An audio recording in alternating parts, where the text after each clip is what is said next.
Welcome back to AI Signal and Noise. It is Friday, and dude, I am so ready for the weekend. I'm Taylor, and I have got some crazy stories today. And I'm Morgan. I am also very ready for the weekend, but we have a lot to get through first. The AI news cycle literally never sleeps, does it? It really doesn't. We have a stacked lineup today. We're talking Roblox getting some crazy new AI agent tools, Google finally dropping a native Gemini app for Mac. Plus, Luma is launching an AI-powered Hollywood studio with a very surprising first project. And ByteDance is playing keep away from the US with its new video model. Let's dive right into it. Okay, first up, I saw this on TechCrunch. Roblox is giving its AI assistant new agentic tools. Like, it's not just a basic chatbot anymore. It can actually plan, build, and test games for you from scratch. Wait, agentic tools? So you're saying it's moving beyond just generating a single texture or a simple line of code? It's actually making multi-step decisions on its own to build a game? Exactly. It is designed to help creators through the entire development process. You can literally just type, "Build me a racing game set in space," and it starts planning out the physics, the tracks, the lighting, everything. So cool. I mean, that sounds incredibly impressive on paper, but I am always skeptical of how well these agents actually execute complex logic in practice. Game development is notoriously buggy, even when experienced humans do it. Oh, totally. But think about the main audience on Roblox. It is mostly kids and hobbyists. They don't need AAA, pixel-perfect execution. They just want to quickly prototype their wild ideas without having to learn complex Lua scripting first. That is a fair point. Lowering the barrier to entry is huge for a platform like that. But it does make you wonder if the platform will just get flooded with thousands of generic AI-generated clone games that lack originality. Maybe, but honestly, Roblox is already full of chaotic, weird, half-finished stuff. I think this just lets people make that chaotic stuff way faster. And the fact that it can even test the games to find bugs is mind-blowing. The automated testing part is actually the most interesting feature to me. If an AI can reliably find collision errors or broken scripts, that is a massive time saver for any developer, not just beginners. Right? It's like having a little QA team living inside your computer. I really think it's going to completely change how fast new, weird games pop up on the platform. Keep an eye on it. Speaking of having a little team in your computer, Google just dropped a native Gemini app for Mac.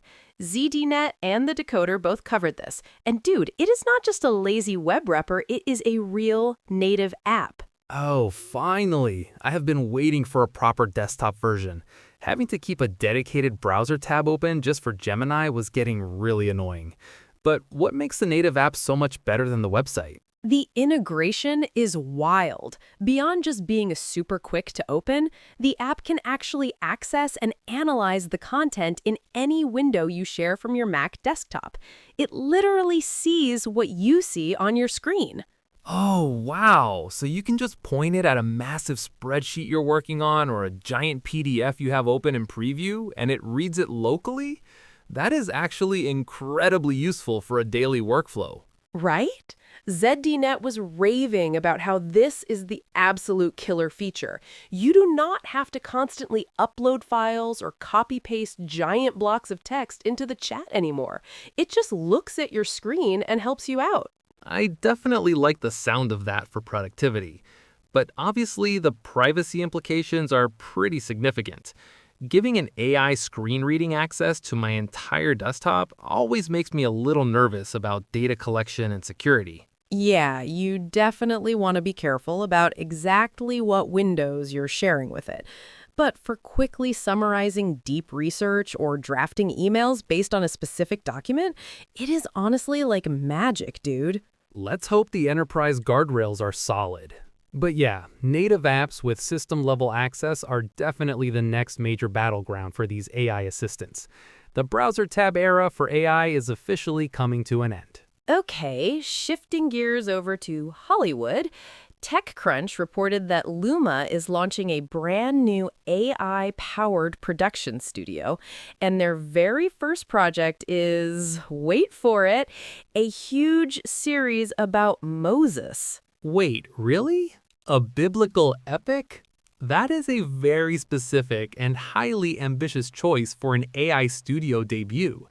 Who is actually backing this project to make sure it gets done right? It is a massive partnership with this faith-focused company called The Wonder Project.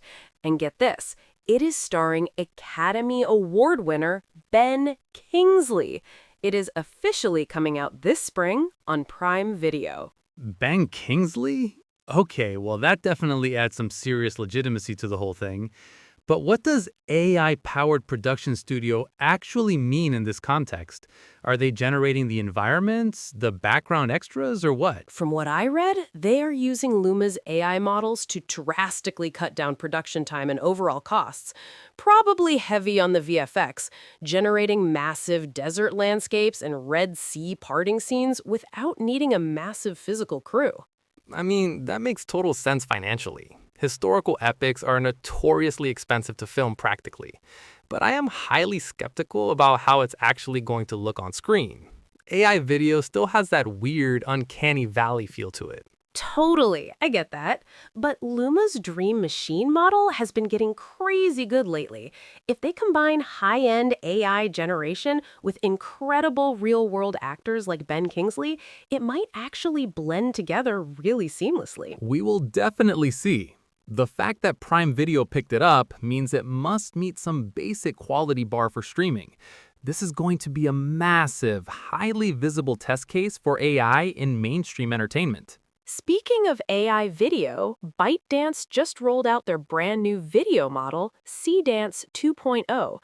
The decoder says it is launching in over 100 countries, but they are completely keeping the US off the list. Oh, that is super interesting. CDance is their flagship text video model, right? Keeping it out of the US is a huge strategic move. Is this just fallout from the whole TikTok ban situation happening right now? You would totally think so, but actually, the decoder thinks it is mostly due to ongoing copyright disputes with major Hollywood studios.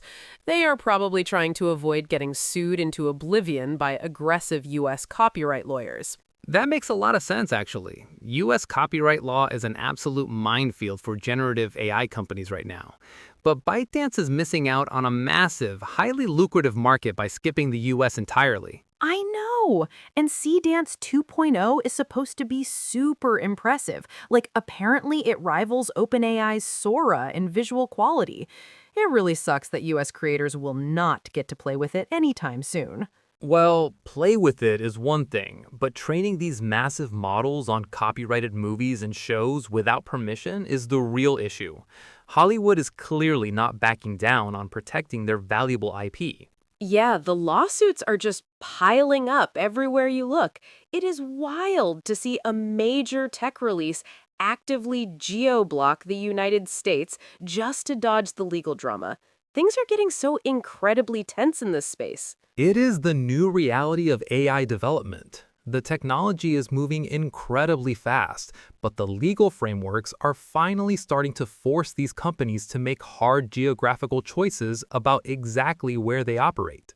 Seriously, the legal stuff is just as crazy as the tech right now.